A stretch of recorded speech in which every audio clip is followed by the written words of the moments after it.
At the ancient time of glaciers, approximately 150 million years ago, a water stream began to flow south of Westchester, opening a path through the dense bedrocks toward the Bronx, shaping an exuberant river's greenway and creating a complex ecosystem.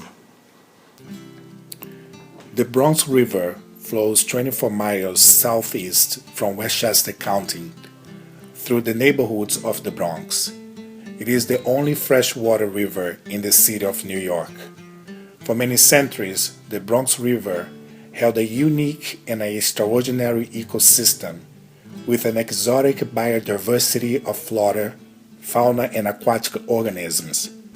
The river's water was crystal clear, pure drinking water, and the main source of sustainability for an entire ecosystem, a safe home for several species to procreate and spawn.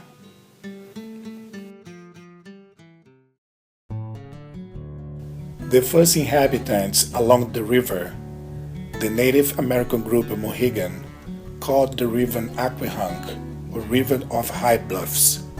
They lived for many centuries along the river's bank, which held a strong spiritual significance for them. They relied on the river's source of fresh water for fishing, hunting, and transportation. In the early 17th century, European traders were attracted to the Bronx River due to its abundance of beavers, wildcats, and other furry animals as business opportunity in the profitable marketplace of furs. In 1639, a wealthy Swedish man and former sea captain John Bronk became one of the first Europeans to settle in the area. Upon acquiring the property, both land and river were named after him.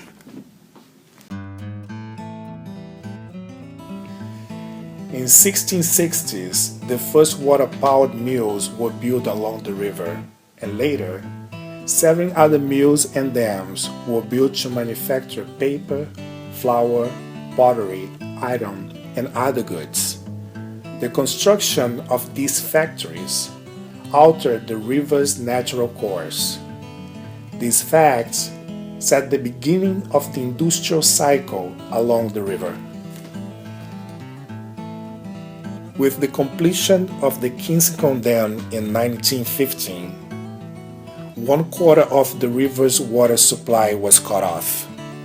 The construction of New York Railroad and the concrete transit plant turned the South Bronx River's bank into an industrial corridor. With reliable transportation and a booming industrial cycle, an escalating urbanization started to take place in the South Bronx. From 1840s to 1930s, thousands of immigrants moved to the Bronx to work. The immigrants lived and worked under unhealthy environmental conditions. The river was now used as a form of sewage. The lack of hygiene practicing, sanitation, and crowded homes were appropriated for the spread of disease.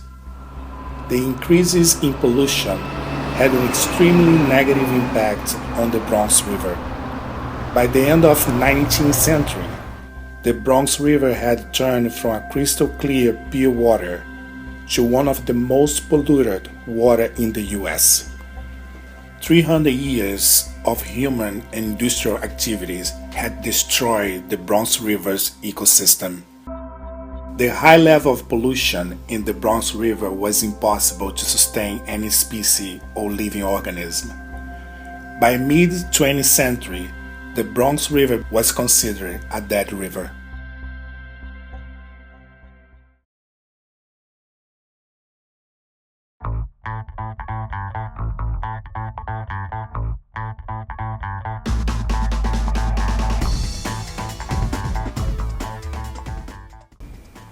In the mid-70s, a group of environmentalists and community leaders formed a movement that would change the Bronx River history forever.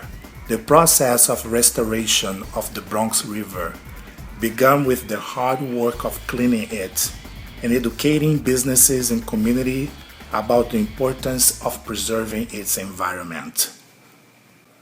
The movement got stronger with the creation of the Bronx River Alliance. Several community leaders and government agencies committed to reclaim the river's environment and improving the Bronx community public health. Since then, the Bronx River Alliance has empowered and outreached the community to work in the process of the river's revival. Over 8,000 volunteers have devoted more than 83,000 hours to restore the river. A river that was once blocked with debris has been cleared of 700 tons of garbage, more than 100 cars, and nearly 30,000 tires. Once a neglected eyesore, is now a source of community pride, where people come to canoe, bike, picnic, and learn. And an 8-mile long beautiful greenway is coming together. The river is getting cleaner and more beautiful each year. The hard work into the Bronx River revival process has reversed from counting the number of cars pulled from the river to counting the new wildlife returning. The first beaver sighted in the river in 2007 after 200 years absence, and then the second beaver sighted in 2010 was celebrated by the entire community as a sign that their arduous work to clean up and restore the river has not been in vain. The community has embraced a new social and civil responsibility to preserve the river's environment and work together to rescue what was lost by the mankind's ambition.